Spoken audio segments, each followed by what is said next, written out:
Hi, so welcome back, my middle and high schoolers. This is the second lesson that I'm going to ask that you work on this week. So in the first lesson, we did observational drawing, focusing on only positive space, no negative space, and contour lines. So the second drawing that I'm going to ask you to do, so the first one you had to do kitchen something, kitchen utensils, something you would find in a kitchen, draw it, well, no, observe it first, draw it, focus on the outline, correct? Second drawing that I'm going to ask you to do is an entire room. So with this, I happen to be sitting in my sunroom. That's where my classroom is. So this is a quick drawing. The perspective isn't great. There's definitely stuff that's off, but it was just a practice run, and that's what I want you to do. You can do any room in your house, kitchen, living room, bedroom, whichever room you choose to do. But here's two things I'm going to ask of you. One, observe the way stuff is sitting in the room, like the chairs overlapped each other. So I had to make sure one chair was in front of another chair. This chair's leg was sitting on the heat register. I wanted to make sure I had that done correctly.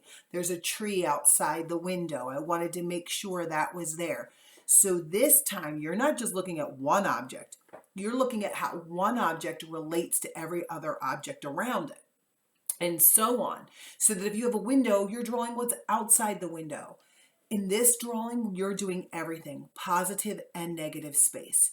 So you are going to take the entire piece of paper and focus on all the aspects of what you see in front of you.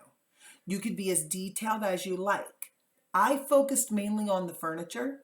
I focused on what had dark lines to it. I focused on the exterior line, but I did do some shading with my pencil because I wanted the floor to be on the ground, so I shaded that in. I did a little shading on my chair. You don't have to do those things. I did them. I don't even know why. I shouldn't have, probably. I could have just left it all white. So your assignment for the second time is going to be to observe a room. So if you're doing your bedroom, you're going to observe the bed, what's on the floor next to the bed or in front of the bed, what's on the bed, what do the blankets on the bed look like? Is the bed made or is the bed a mess? It's kind of fun to draw a messy bed, by the way, because it's fun to draw the blankets.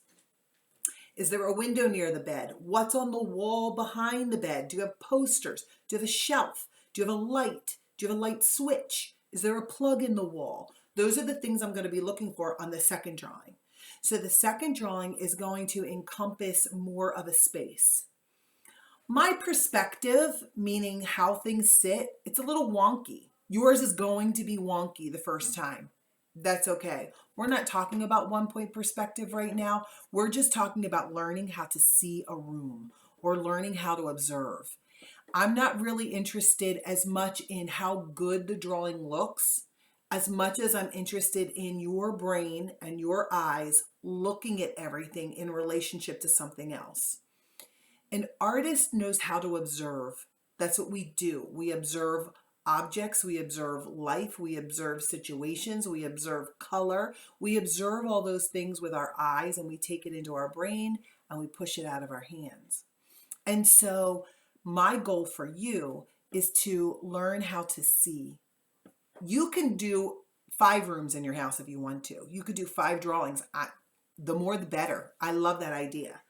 But my main goal is to get you to observe, because you're not going to be able to do 1 point perspective with buildings unless you're able to observe first. So the goal this week is to learn how to look, how to see, how to observe, and how to take that information in and bring it out of your hands. There are tricks and tools to use for making perspective correct, and we haven't gone over that yet, so I don't expect it to be correct.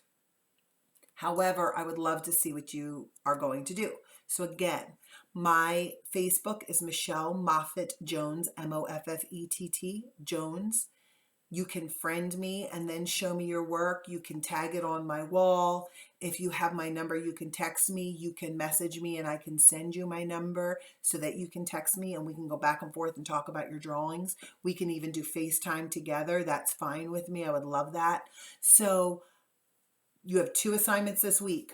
One is a kitchen object that you're going to observe, just one object. It could be by itself or 2 objects next to each other. But the second observational drawing is going to be observing an entire space and how different objects relate to one another in a space. You're going to fill the whole page. So you're going to do the positive space, which are the objects, and the negative space, which is all around it. You can do it. I know you can. These lessons are not going to be as detailed, and I'm not going to do as many examples as I do for the younger kids, because if you're in middle or high school, you should be more independent. If you want more time and you want me to sit and go over stuff with you, we could do that privately through FaceTime. So like I said, you can find me on Facebook, Michelle Moffett Jones, Moffett.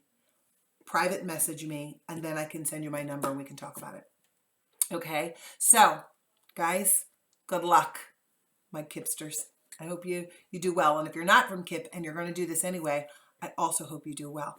By the way, just so that I can say hello, I know that there's a lot of people in Florida viewing this. So if you're in Florida, hello. North Carolina, hello. Got some friends in Texas right now. Hi. And I might even be in Japan as we speak. So if I'm in Japan, how are you doing? So I hope that you do a great job. I'm looking forward to seeing this work. Have a good week, and there will be 2 more postings next week. Bye-bye.